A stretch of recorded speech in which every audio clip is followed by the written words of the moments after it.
Hello there, my name's Richard Arundal and thank you very much for taking the time out to watch this video. So today I wanted to go through the autobiography of Tim Peake and his book Limitless, and it's his journey from how he went from being in the forces, or in the army specifically as an army helicopter pilot, all the way up to becoming an astronaut, the first British astronaut, and flew in 2015 and went up to the International Space Station. So I really enjoyed this book, and I knew just from the prologue, the first page basically, that I was going to enjoy this book. And there's so many parallels that I could see in his life and with my own, with the military and like the space background and so forth. And even his stories of going through basic training brought back some interesting memories, let's say. For example, in one of the pages he talks about how his clothes are basically thrown out the window, or his boots in fact, thrown out the window, and I have my own fond memories of my locker inspection and something similar happening. I'm not going to get into too much detail because I don't want to get trouble on this one, but but absolutely there's some really great stories and heartwarming military stuff in there. So even with the whole thing about being, where he was born, and that again, now there's just this striking military humour that comes through, and it really resonated with me in this book, and just reading through it, and it's brought back so many memories of the forces, and I would encourage anyone who's thinking about a military career, go for it. Even if you only do a couple of years, you'll learn so many awesome skills and make brilliant friends from it. Some of the best friends that I've got even now are from the military, and to keep in touch with them, even though that we're all across the United Kingdom.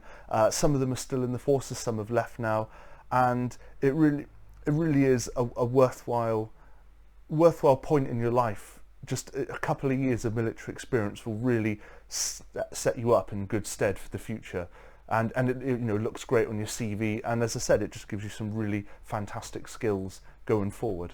There was also some really interesting childhood links as well. I found that he got into model aircraft flying and building, and I did that with my dad, and my dad was very keen on the gliders, and I could remember we would go up on Dartmoor, for example, and we'd get all the bungee rope out and he'd fling these gliders and we'd fly it around, and then they'd crash spectacularly somewhere amongst all the bracken, and because I was little, I was the one that went in and volunteered to fetch it. And we'd come up with a few cuts and scrapes and so forth, and may or may not have ran into a few different bits of wildlife in my journey there, but that's all good and all fun.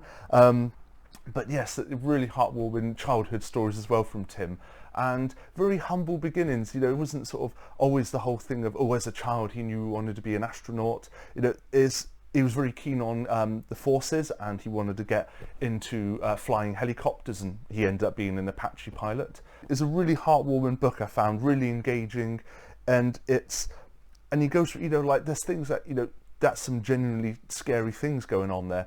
And again, back in the prologue where he's talking about he sat in the mission where it's initially about to dock with the International Space Station, and again, read the book, buy it down with the link below.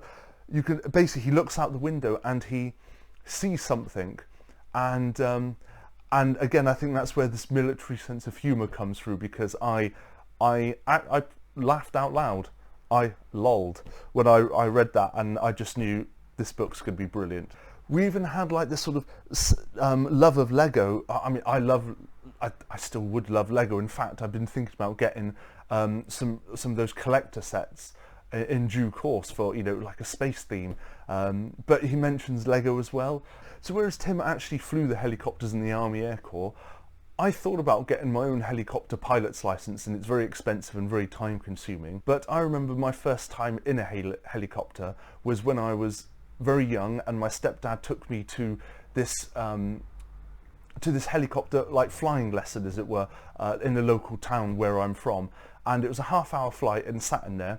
And I remember sitting at the controls, because it must have been like a trainer helicopter. I remember when the pilot looked at me and said, "Here you go, you can take the stick."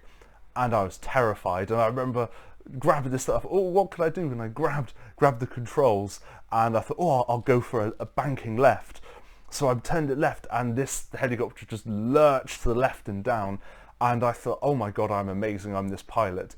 But looking back, I am 100% convinced that it really wasn't me in control. It would have been him, and maybe the controls are disabled, but I've got that fond memory of being absolutely terrified of flying this helicopter and being in control for this left bank and downward roll, which fair play, you know, the pilot, you know, went and executed it perfectly, and I went away feeling like, yes, I've flown this helicopter, that's amazing.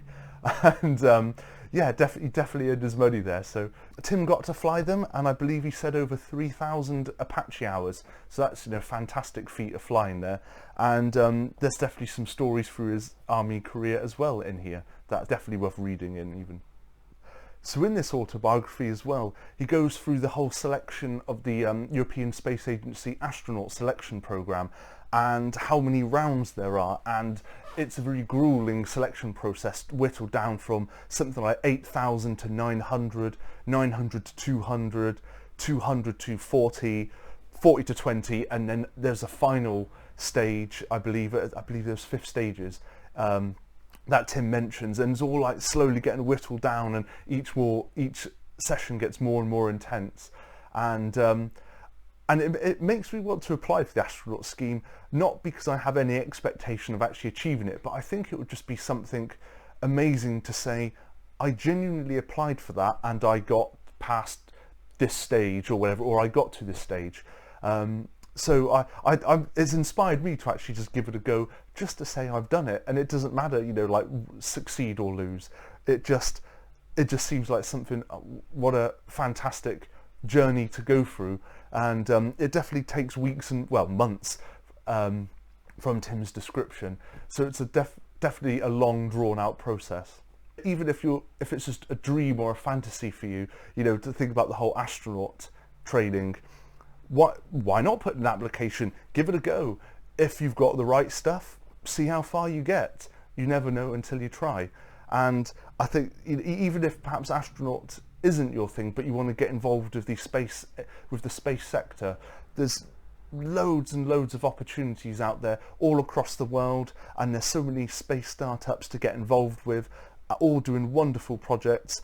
And it's not just myself researching on-orbit manufacture, but there's lots and lots of different startups looking at really fantastic opportunities. So keep your eyes out on there, and you never know where the industry will take you.